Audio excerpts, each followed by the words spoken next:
Voilà, alors bonjour, là on va se retrouver pour une vidéo pour installer le BMW Control de Cap ITER.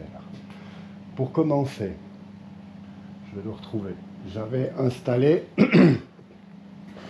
le ARN Rally Control, mais on s'aperçoit que on ne sait pas où le mettre. C'est-à-dire si je le mets là, il passe juste et c'est un petit peu loin pour arriver avec le pouce. Sur la 1200, j'avais installé à la place de la molette, mais seulement sur la 1250, la molette, on en a besoin pour utiliser l'écran TFT. Donc avant, avec la 1200, ça me servait à rien la molette, comme j'avais mis la tablette dessus. Maintenant, pour une question de sécurité, il faut mettre le Cap ITER, qui se présente sous cette forme, se présente tout simplement comme ça. On a une partie qui est pour contrôler la molette, la prise là qui viendra simplement s'afficher où il y a le GPS anciennement, et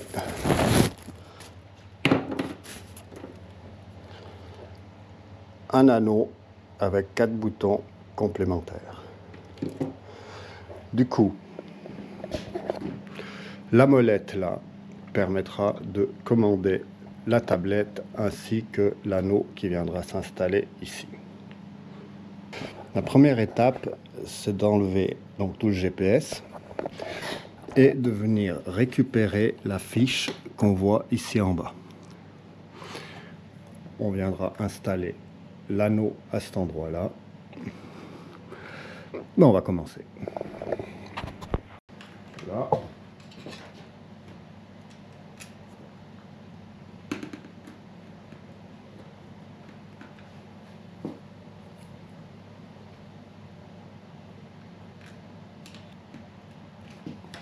Voilà.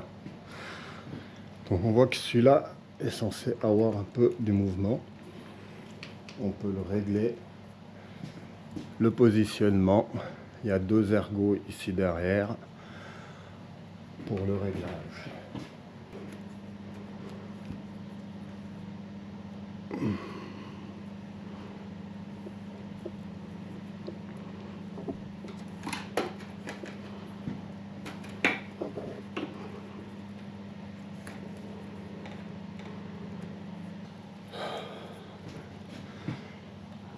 On a un fil pour raccorder la molette, un fil senseur que j'ai pas bien compris ce que c'est, que je vais laisser de côté, et 2 fils pour une alimentation externe. On peut les utiliser pour alimenter la tablette ou pour alimenter un autre accessoire. Dans mon cas, j'alimenterai une prise USB complémentaire. Par rapport à la tablette, surtout ne jamais l'alimenter directement en 12 volts. N'oubliez pas que c'est du 5 volts. Alors, si vous avez le RAM mount avec un module de charge, vous pouvez allumer le 12 volts dessus.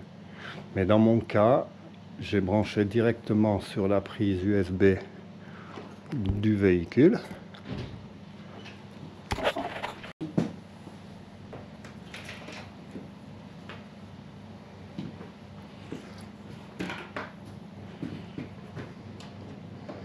Raccordé.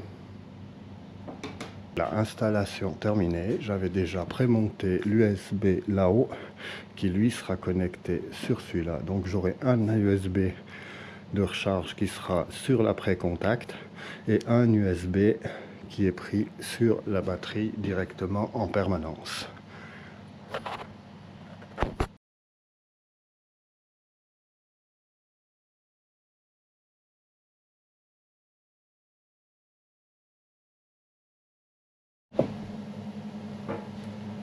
Chercher carte ITER et j'installe. Bon, on va faire un rapide résumé de ce qu'on peut faire entre la molette et les boutons.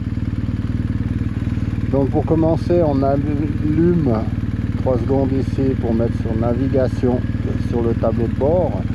Ensuite, avec le bouton là, vous pouvez aller à gauche et puis on voit que ça sélectionne éventuellement ce qu'on a besoin, donc gauche droite, haut et bas. Donc on sélectionne ce qu'on veut et on l'allume. Là on voit que je suis sur Google Maps, donc pratique. Google Maps, exactement les mêmes fonctions. On zoome en avant, on zoome en arrière sur la carte. Par contre Google Maps a une elle remet le format à chaque fois automatiquement, pour ça que ça bouge.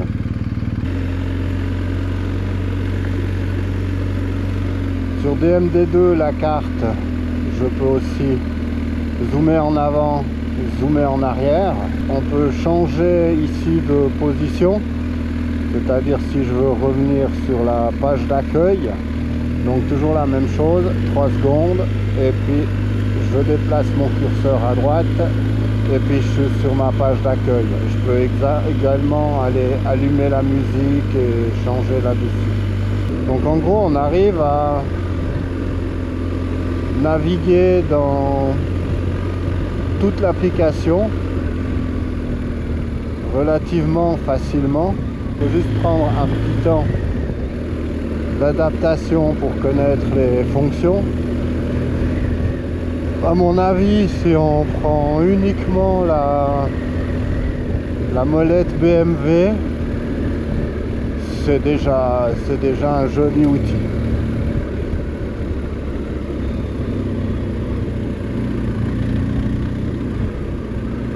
Merci.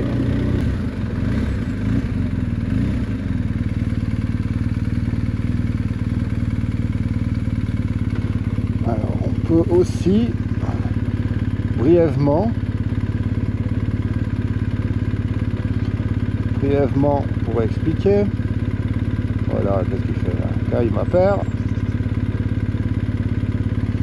Si je veux rajouter une fonction, cette application me permet,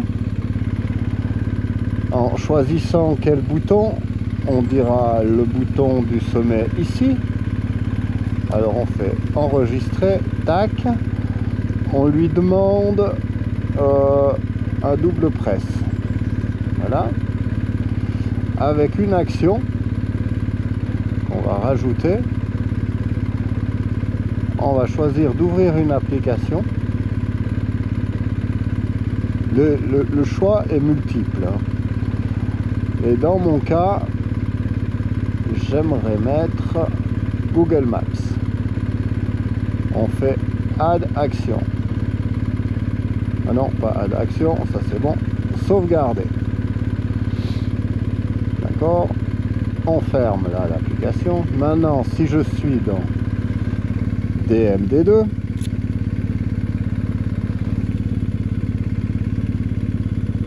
on va laisser charger. Je fais un double clic et j'ai mon Google Maps qui arrive. Et puis j'ai gardé la navigation gauche-droite. Donc maintenant je veux rajouter, on va faire plutôt tout fermer, une deuxième action. Ah papa, pourquoi il fait ça? Voilà, une autre action. Alors on fait ajouter le bouton du bas, on fait de nouveau un double presse, on va chercher une action, ajouter une action, toujours dans les applications, et là quand il aura trouvé, je vais lui mettre DMD2, sauvegarder, on est là, on ferme tout. Donc si je fais double clic là en bas, maintenant ça m'allumera automatiquement DMD2. Et puis si je refais double clic en haut, ça m'allume le Google Maps. C'était une petite astuce qui facilite quand même bien la vie quand on fait du off-road ou des pistes, on dira, mais qu'on veut par moment suivre un GPX ou par moment être sur Google Maps. Alors deux fois en bas et je reviens là. Parfait. Donc je remercie tout le monde de me suivre. Et puis j'espère que cette vidéo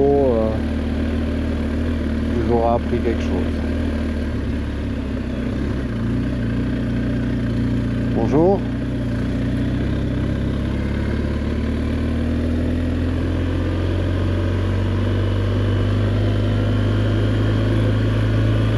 Voilà, la vidéo est terminée.